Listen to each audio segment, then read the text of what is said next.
இந்த மனசுல கூடிய எண்ணங்கள் தான் எல்லா கையிலும் இருக்குது.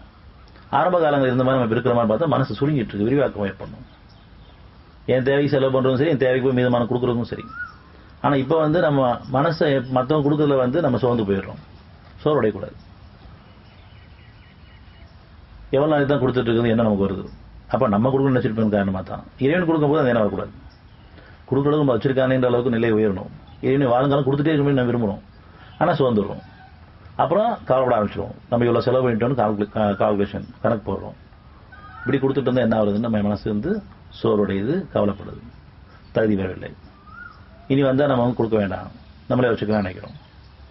சூழ்நிலை அமைஞ்சா கூட மனசுல சுருங்கிடுது. நம்ம போய் கொடுக்கலனா கூட ஒரு சூழ்நிலை உருவானா கூட மனசு ரொம்ப சுருங்குது. உமக்காக இதயத்தை இறைவன் விரிவாக்கவில்லையா? விரிவாக்கிறதுக்கு சூழ்நிலை உருவாக்குறான். நியாயமான தேவையா இருக்கும், சில நேரங்களில் செலவாயிருது. உணவு தேவைகளுக்கும் சரி, உடை தேவைகளுக்கும் சரி, நம்ம குடும்ப தேவைகளுக்கு சில செலவாகுது. அது நம்ம பக்கம் போற பக்கம் கொஞ்சம் செலவாயிருது. நியாயமான தேவைகள் தான். நம்ம நினைச்சதுக்கு மேல கொஞ்சம் செலவாயிடுச்சுன்னு சொன்னா மனசு சுருங்கிறது, கவலைப்படுது, புலம்பிட்டு இருக்கோம். செலவாயிடுச்சு. நம்ம குடும்பம் செலவு பண்ணாலும் சரி, நம்ம வெளியில நியாயமான தேவை செலவு பண்ணா கூட நம்ம மனசு சுருங்கிறது. ஒண்ணு பெருமைக்காக பேசுறேன், அதாவது கவலையில் இருக்கேன், புலம்பிட்டு இருக்கேன், ஏதாவது செலவாச்சு. மற்றொன்று தகுதி வரல. ஆனா தீமையான செலவு பண்ணிட்டு அதை பத்தி தயங்குறதே கிடையாது. அது செலவு தயங்குறது கிடையாது, அதை பத்தி வருத்தப்படுறதும் கிடையாது. நன்மைக்கு செலவு பண்ணிட்டு நம்ம வருத்தப்படுறோம்,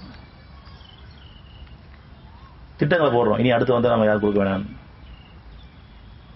இறைவனுடைய பாதையை செலவுடைய கூட்டம் நம்ம எல்லாருமே இறைவனுடைய பாதையில சமானத்துக்காக செலவுடைய கூட்டம். ஆனா நம்மளுடைய மனசு எல்லாருக்கும் கொடுக்க நினைக்கும் போது சில பேர் என்ன நினைக்கிறோம்னு சொன்னா, நம்ம கொடுக்கணும்னா நமக்கு வரணும்னு நினைக்கிற மாதிரி பார்க்கிறோம். நம்மனா என்ன முடியும்னு நினைக்கிறது கிடையாது. என்ன மாறணும்? ஒவ்வொருத்தரும் தனக்கு இறைவன் கொடுத்தது செலவு பண்ற எண்ணம் நமக்கு வரணும்.